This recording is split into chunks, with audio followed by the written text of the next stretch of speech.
بھائیو اب رہا یہ مسئلہ کہ یہ ہر ایشو ڈسکس کرتا ہے، جس کی وجہ سے شیخ زبیر لزئی رحمہ اللہ المتوفا 1435 ہجری بھی مجھ سے نالاں تھے کہ ہر موضوع پبلک میں ڈسکس نہیں کرنی چاہیے.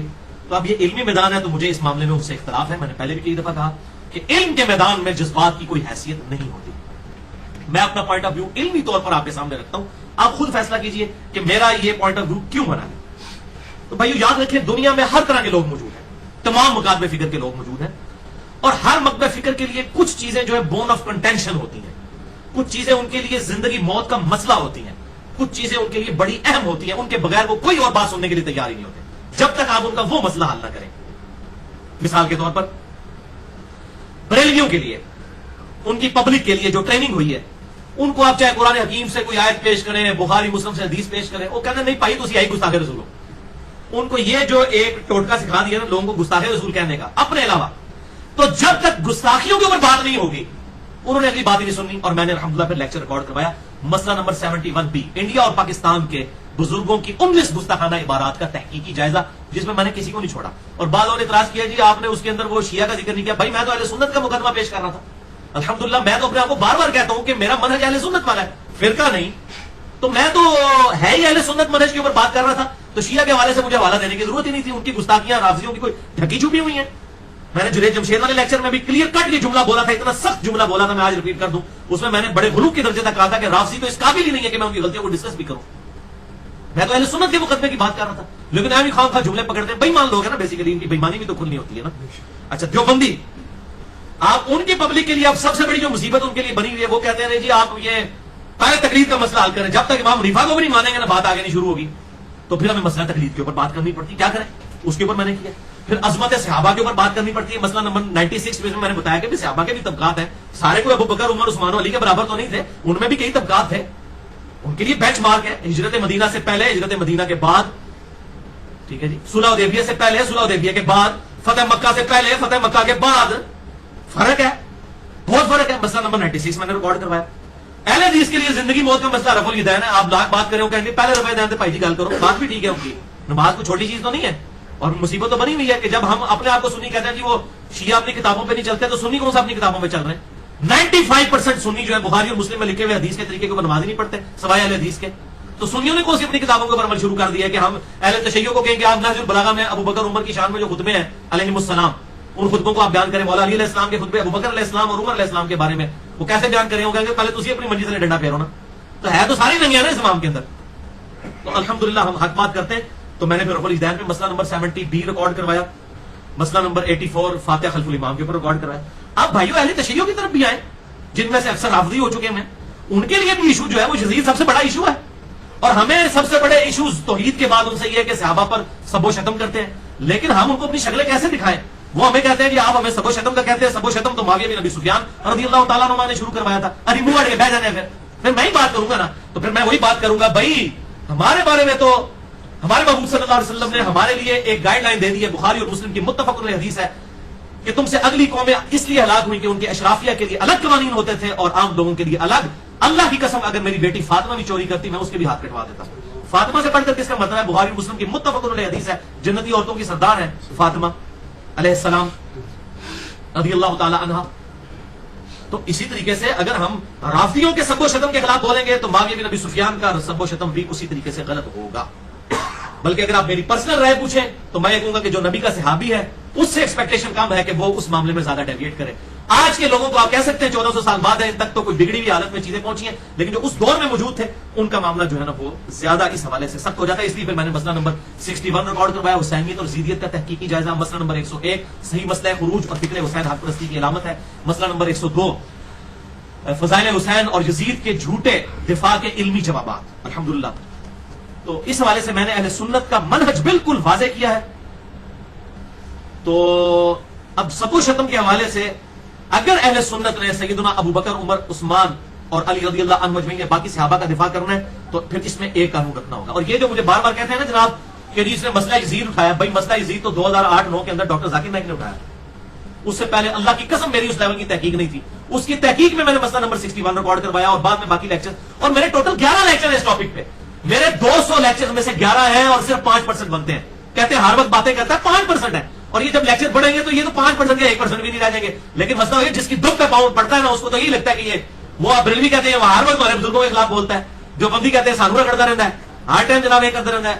اہل تشیع کہتے ہیں دیکھو معاویہ کی غلطیاں بیان کرتا ہے, پھر رضی اللہ تعالیٰ عنہ بھی کہتا ہے. تو خوش تو کوئی بھی نہیں ہے. اہل حدیث تو ماشاءاللہ جتنے میرے ساتھ وہ محبت کر رہے ہیں وہ آپ کے سامنے ہیں, انڈیا کے ہوں, پاکستان کے ہوں یا باقی ملکوں کے.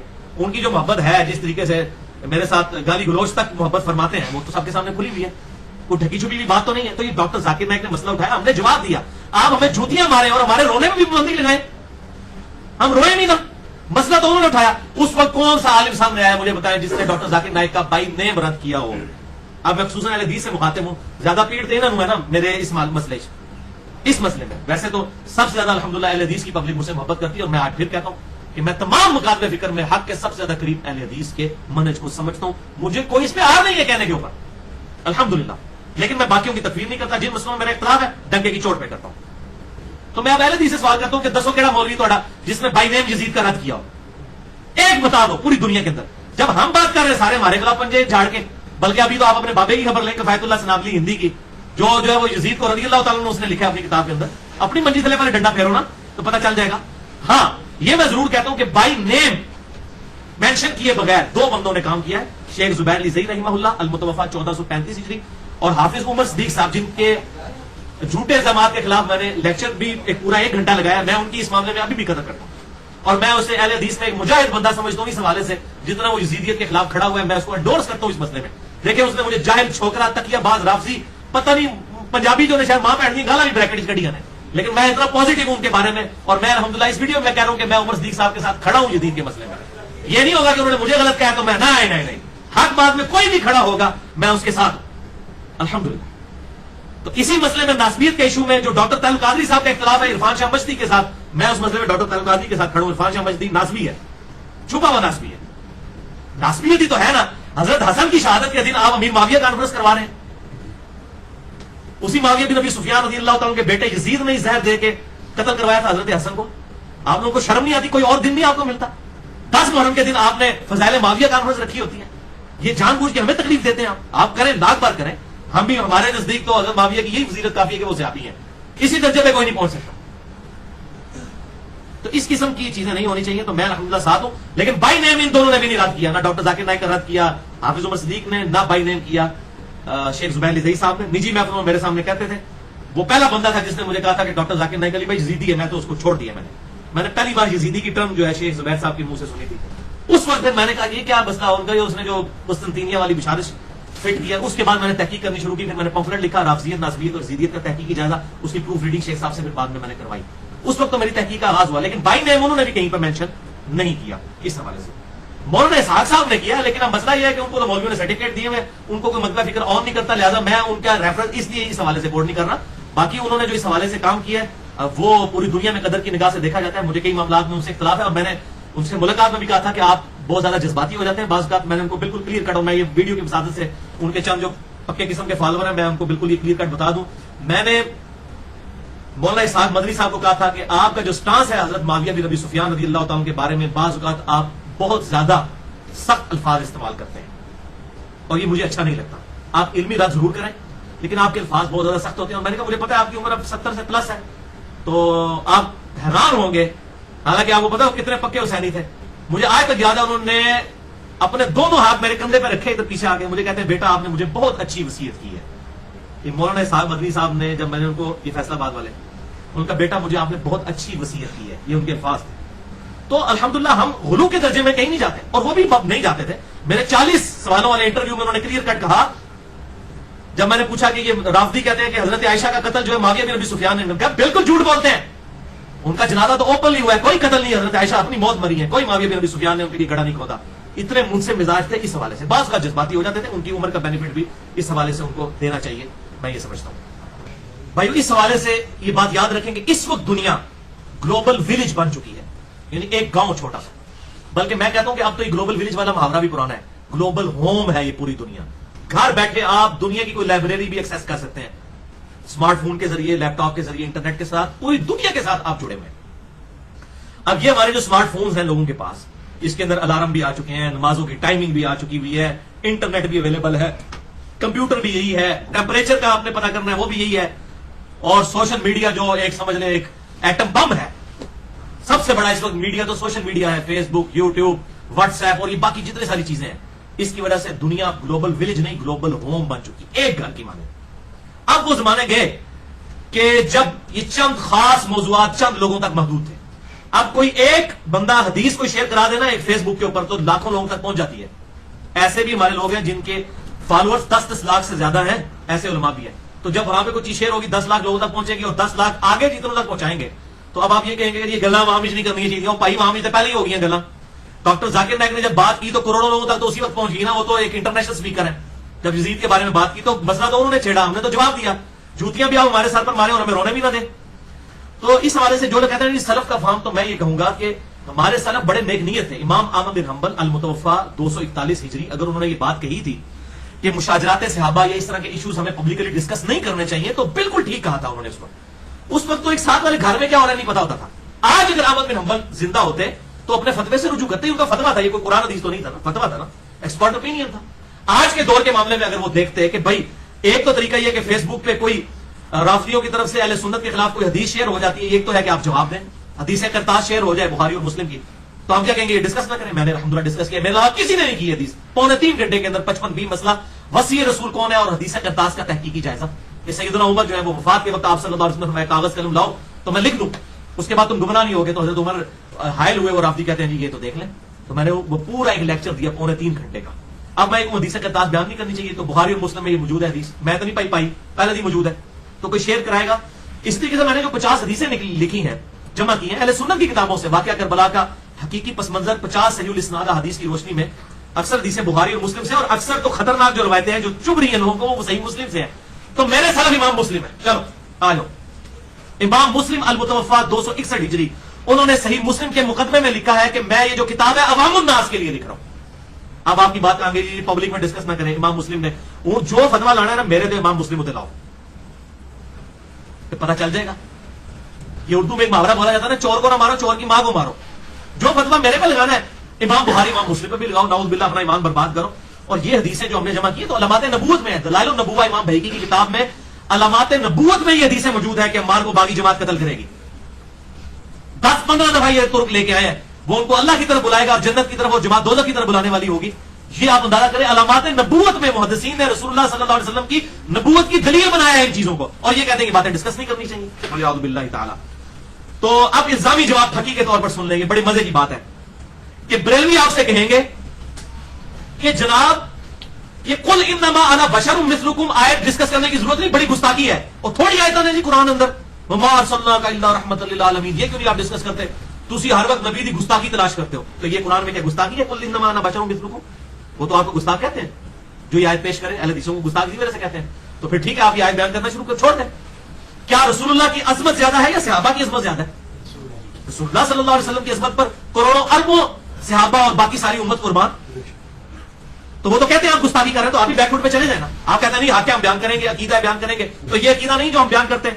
جو بندی آپ کو کہیں گے, اور مجھے پتا جو بندی بڑے سخت خلاف ہیں حدیث کے, وہ کہتے ہیں کہ جی یہ ہر مجلس میں بیان کرتے ہیں. جامعہ ترمذی کی روایت کہ حضرت عمر نے اپنے دور میں حج تمتع پہ بندی لگائی تو ان کے بیٹے عبداللہ بن عمر نے مخالفت کی, تو اگر حضرت عمر بھی غلط فتوا دیں تو ان کی بھی مخالفت ہوگی رسول اللہ کے مقابلے پر صلی اللہ علیہ وسلم. وہ کہتے ہیں یہ دیکھو جی یہ تو حضرت عمر کی گستاخی کرتا ہے. وہ پائی کوئی گستاخی نہیں ہے, یہ تو حضرت عمر بھی سنے تو خوش ہوں گے.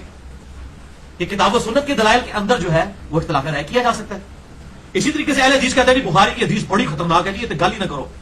2812 اور مسلم میں بھی ہے, جو امام مسلم نے مقدمہ لکھا عوام کے لیے لکھ رہا ہوں. عمار کو ایک باغی جماعت قتل کرے گی, عمار ان کو اللہ اور جنت کی طرف بلائے گا, وہ جماعت دوزخ کی طرف بلائے گی. وہ کہتے ہیں بیان نہ کرو. اور اہل تشیع وہ آپ کو کہیں گے جی صحیح بخاری میں جو حدیث ہے کہ مولا علی علیہ السلام سے پوچھا کہ بتائیے رسول اللہ کے بعد سب سے افضل امت میں کون ہے, انہوں نے کہا ابو بکر. اس کے بعد پوچھا عمر.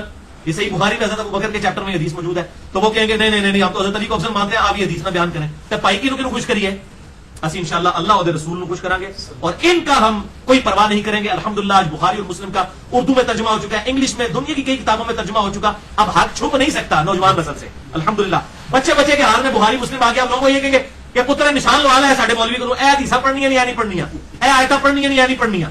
بھائی کو گل ہے کرنے والی, آپ بے عزت ہو گے, خود بے عزت ہوں گے اگر آپ اس طرح کی باتیں کریں گے. اور اسی لیے وہ کہہ رہے ہیں نا, کچھ علماء نے میٹنگ کر کے یہ کہا کہ علی کو جواب نہ دو یہ مشہور ہو جائے گا. دوسرے کہتے ہیں بھائی مشہور کے وہ پہلے ہی نہ مشہور ہے, جواب دینا پڑا ہے. تو جواب دو, میں کہنا جواب دو اور بے عزت ہو گے. تھوڑی پبلک تو لطر مارے گی کہ بھی بخاری اور مسلم میں یہ حدیثیں موجود ہیں اور آپ اس کو کہہ رہے ہو تو سب سے پہلے صحیح بخاری صحیح مسلم کے اوپر فتوا لگاؤ. تو بھائی ایسی جدید صورتحال کے اندر دو قسم کی اپروچز ہیں, دو قسم کی اپروچز ہیں. اپروچ نمبر 1 یہ ہے جو یہ مولویوں کی ہے کہ جی کبوتر کی طرح آنکھیں بند کر لیں, آنکھیں بند کر لیں کبوتر کی طرح, اپنے مسئلے بیان کریں دوسرے چھوڑ دیں. اور دوسری اپروچ ہے منصفانہ اپروچ کہ حق کے ساتھ جو باتیں بخاری اور مسلم میں آئی ہیں صحیح سند کے ساتھ ہم تک پہنچی ہیں, ہم ان کو پبلک تک پہنچائیں. اور یہ قرآن نے ہمیں سکھائی اپروچ, فَأْتُوا بُرْهَانَكُمْ إِن كُنتُمْ صَادِقِينَ, لاؤ اپنی دلیل اگر تم سچے ہو. قرآن تو کافروں کو کہتا ہے اپنی دلیل پیش کرو, تو قرآن جس مخاطب کو کہہ رہے وہ مخاطب نہیں کہے گا کہ تم بھی دلیل پیش کرو. تو ہم الحمدللہ کتاب و سنت سے یہ دلیل پیش کریں گے. اور سورۃ النحل کی آیت نمبر 125 جس کے کانٹیکسٹ میں یہ 4 لیکچر چل رہے ہیں, ادعو الی سبیل ربک بالحکمہ والموعظۃ الحسنہ وجادلھم باللتی ہی احسن, اس کے تحت ہم الحمدللہ حق بات کر رہے ہیں. تو میں یہ دوسری اپروچ کے ساتھ ہوں, لیکن یہ بڑی مشکل اپروچ ہے, بڑے مضبوط اعصاب چاہیے. یہ سارے لوگ مخالف ہو جاتے ہیں, الحمدللہ یہ اللہ نے مضبوط اعصاب دیے ہیں تو ان کو برداشت کریں, یہ اللہ کی دین ہوتی ہے الحمدللہ. اور پھر ذہانت اور انٹلیکچوئل لیول پہ جا کے تعصب سے پاک ہو کر حق بات لوگوں کو بتانا, اہل سنت کا صحیح منہج لوگوں کے سامنے پیش کرنا, یہ بڑا مشکل کام ہے. اور یہ الحمدللہ ہم کرنے کی کوشش کر رہے ہیں. اور تمام مکاتب فکر کی جو حق بات ہے وہ قبول کرتے ہیں, جو غلط بات ہے اس کا رد کرتے ہیں, ڈنکے کی چوٹ پہ کرتے ہیں. کسی کے ساتھ کوئی رشتہ داری نہیں ہے ہماری اس حوالے سے. تو الحمدللہ میں یہ اکثر کہتا ہوں کہ ہم نے یہ ایک انٹرنیشنل علمی جنرل سٹور کھولا ہوا ہے. جیسے وہ یہ بڑے بڑے انٹرنیشنل سٹور ہوتے ہیں نا, وہاں ہر قسم کا سودا بکتا ہے. آپ کے تو چھوٹے چھوٹے کنویں ہیں, کسی نے اپنی بحثیں جو ہے صرف رفع الیدین اور آمین تک رکھی ہوئی ہیں, کسی نے صرف اپنی سب و شتم تک رکھی ہوئی ہیں, کسی نے صرف تقلید تک رکھی ہے, کسی نے گستاخانہ باتوں تک, پورا دین ادھر تھلے ہونا تک گھومتا ہے. یہ ہے الحمدللہ علمی جنرل سٹور, ہر ٹاپک ڈسکس کریں گے. اور الحمدللہ سینکڑوں موضوعات کمپیریٹو اسٹڈی کرنے کے بعد میرے ریکارڈ ہو چکے ہیں. اور یہ الحمدللہ ویڈیو بکس ہیں. کتاب پڑھ, مجھے لوگ کہتے ہیں کتاب لکھیں گے, ایک لیکچر حیات النبی پہ جو میں نے 2 گھنٹے کا دیا ہے, کتاب لکھوں تو 500 صفحے چاہیے, کون لکھے؟ لیکن وہ 500 صفحے کتاب کو پڑھے گا بھی نہیں. 2 گھنٹے کا لیکچر لوگ سنیں گے, اور کتنے لوگ سنتے ہیں, حق بات الحمدللہ قبول کرتے ہیں. تو میں یہ مشورہ دوں گا اپنے مخالفین کو کہ کم از کم ایک دفعہ اہل سنت پاک.com وزٹ کریں, خصوصاً اس میں آل اختلافی مسائل میں نے دیکھیں, اور سینکڑوں موضوعات کے اوپر تقریباً 150-200 لیکچرز ریکارڈ ہو چکے ہیں کئی موضوعات کے اوپر, ان کو اسٹڈی کریں. اور آپ پھر mirza_95@yahoo.com پہ مجھے ای میل کر کے بتائیں کہ اردو لینگویج کے اندر کس بندے نے اس طرح کا کام کیا ہوا ہے. اور میں کوئی تکبر کے طور پہ نہیں کہہ رہا, میں اپنا درد آپ کے سامنے رکھ رہا ہوں. اور الحمدللہ آج دنیا میں 60% مسلمان اردو سمجھتے ہیں. انڈیا, پاکستان, بنگلہ دیش, نیپال, یہ 60% مسلمان تو یہاں کے ہیں. پوری دنیا میں انگلش سمجھنے والے تو 20-25% لوگ ہیں, 60% اردو سمجھنے والے لوگ ہیں. اور الحمدللہ ہماری دعوت ہر بندے تک پہنچ رہی ہے. اس حوالے سے دنیا کے ہر بر اعظم میں پہنچی ہوئی ہے. اور الحمدللہ ہر موضوع پہ, اور کئی موضوعات تو مولویوں کی کیپیسٹی سے باہر ہے. میں آپ کو بتاتا ہوں ایک موضوع, مجھے بتائیں کسی نے لیکچر دیا ہو. پروفیسر رچرڈ ڈاؤکنز کی کتاب ہے دا گاڈ ڈیلوژن. ہمارے جیلم شہر کے اندر آج سے 5 سال پہلے تک یہاں پہ کچھ پروفیسر سے وہ کتاب بانٹ رہے تھے کہ خدا کا نظریہ ایک ڈیلوژن فرسودہ ہے. اسلام آباد میں تو آپ چھوڑ دیں کیا حالت ہے, پوری دنیا میں سب سے زیادہ یہ کتاب چھپتی ہے. خدا کے نظریے کے خلاف جو کتاب چھپتی ہے یہ دا گاڈ ڈیلوژن ہے. رچرڈ ڈاؤکنز آکسفورڈ یونیورسٹی کا پروفیسر ہے, 78 سال اس کی عمر, ابھی بھی زندہ موجود, اللہ اس کو ہدایت دے. تو اس نے کتاب لکھی تقریباً 450 صفحات پر. میں نے وہ کتاب پڑھ کر میں نے اس کے اوپر 2 گھنٹے کا لیکچر اس کے جواب میں ریکارڈ کروایا ہے. الحمدللہ ہو کریٹڈ گاڈ اور جدید شیطانی وسوسوں کا تحقیقی جائزہ, مسئلہ نمبر 83B. کس مولوی کی کمپیٹنسی ہے کہ یہ کام کرے؟ ان بیچاروں کو تو سائنس, ان کو تو ابھی تک نہیں پتا چلا انگریزی مسلمانوں کی زبان ہے یا کافروں کی زبان ہے, جو بیچارے اس سے نہیں باہر نکلے ہوئے ہیں. وہ کہتے ہیں جی پہلے عربی سیکھو, پائی میں کہنا تھی انگریزی سیکھی ہے, آؤ انگریزی مناظرہ کرو میرے نال. خدا دا نا آج اللہ کا بندو, یہ میں صرف الزامی بات پہ کروں, کدھر آئی نہ جائے کو مناظرہ کروں, مناظرہ زیادہ کوئی کرنا پائے. اس حوالے سے آپ میری کلیریفکیشن بھی دیکھ سکتے ہیں. مسئلہ نمبر 108 میرا ریکارڈ ہے. انجینئر محمد علی مرزا کی website, YouTube channel, WhatsApp, Facebook اور لیکچرز کے حوالے سے میری کلیریفکیشن کہ میری طرف سے عام اجازت ہے بغیر کٹنگ کے میرے لیکچرز کو اپلوڈ کرے. ریسرچ پیپرز فری ہم تقسیم کرتے ہیں, آگے بھی کسی کو چھاپنے کی اجازت ہے بغیر اس کو تبدیلی کیے. اور الحمدللہ 150 سے زیادہ اختلافی موضوعات پہ لیکچرز ہیں, 200 کے قریب الحمدللہ قرآنک لیکچر ہیں, 14 پارے ہمارے تقریباً کور ہو چکے ہیں الحمدللہ ان 200 لیکچرز کے اندر. تقریباً 200 ہیں, 190 کے قریب. تو میں علماء سے بھی ریکویسٹ کروں گا کہ اپنے اپنے مدرسوں کے کنووں سے باہر نکلیں. بھائی باہر بہت بڑی ان کی دنیا ہے, آپ دیکھیں مکاتب فکر سے باہر نکل کے دیکھیں کتنی بڑی دنیا ہے. اب آخر میں ایک آیت کے حوالے سے کلیریفکیشن دے دوں کہ اکثر لوگ اس حوالے سے پیش کرتے ہیں. وہ سورۃ البقرہ کی ہے, آیت نمبر 133 اور 141. یہ 2 دفعہ آیت آئی ہے. اعوذ باللہ من الشیطان الرجیم, بسم اللہ الرحمن الرحیم. تلک امۃ قد خلت لہا ما کسبت ولکم ما کسبتم. وہ ایک امت تھی جو پہلے گزر چکی, ان کے لیے ان کے اعمال ہیں, تمہارے لیے تمہارے اعمال ہیں. ولا تسألون عما كانوا يعملون، تمہیں نہیں پوچھا جائے گا کہ وہ کیا اعمال کیا کرتے تھے. وہ کہتے ہیں اس کی وجہ سے نا یہ پرانے بزرگوں کے قصے کہانی نہیں چھیڑنے چاہیے. ہر بندہ اپنے بزرگوں کو ڈیفینڈ کرتا ہے نا. کہتے وہ اشرف تھانوی صاحب فوت ہو گئے، احمد بریلوی صاحب فوت ہو گئے، تو میں کہوں گا بھائی جی پھر غلام قادیانی صاحب بھی فوت ہو گئے نے، چھڈ دو انہوں کیوں مگر پہ انہوں نے. یہ پھر الزامی جواب یہ بھی ہوگا نا. اس لیے کہتے ہیں صحابہ کرام. اور یہ آیت کا مطلب بھی آپ غلط لے رہے ہیں. یہ آیت کا مطلب یہ پورا کانٹیکسٹ ہے. یہود و نصارہ کہتے تھے ہمیں ابراہیم کی نسبت کام آئے گی، جو ہم بھی اکثر لوگ کہہ رہے ہوتے ہیں جو کچھ بھی ہے تیرے محبوب کی امت سے ہم نے خود اپنے آپ کو صحیح نہیں کرنا، نسبت ہی کام ہے. تو اللہ تعالیٰ نے ان کو ٹانٹ کیا ہے کہ ان کی نسبت تمہیں کام نہیں آئے گی. تلک امۃ قد خلت، وہ نیک لوگوں کی جماعت تو جا چکی، لہا ما کسبت ولکم ما کسبتم، جو نیکیاں انہوں نے کمائی تھی وہ اپنے ساتھ لے گئے ہیں، تمہاری نیکیاں تمہارے کام آئیں گی. تمہیں نہیں پوچھا جائے گا انہوں نے کیا نئے کمال کیے. یہ برائیوں کے بارے میں نہیں ہے. اگر برائیوں کے لیے ہوتا تو یہ لہا ما کسبت ولکم ما کسبتم نہ ہوتا، بلکہ ہوتا علیہا مکتسبت وعلیکم ما کسبتم.